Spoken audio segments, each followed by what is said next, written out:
My Harvey table saw arrived with one very annoying, hidden, weird problem, and that is you can't adjust the table squareness without removing these screws completely, because behind this large washer there was a hidden hex screw.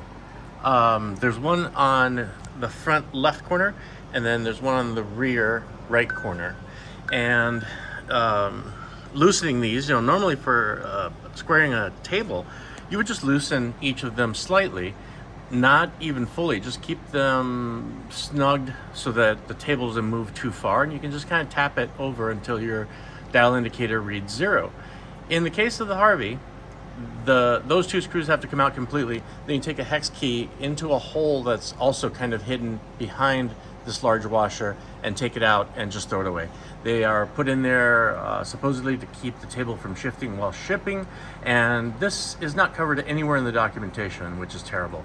I wasted probably an hour trying to beat the table into submission, and then finally did a web search and found out about this.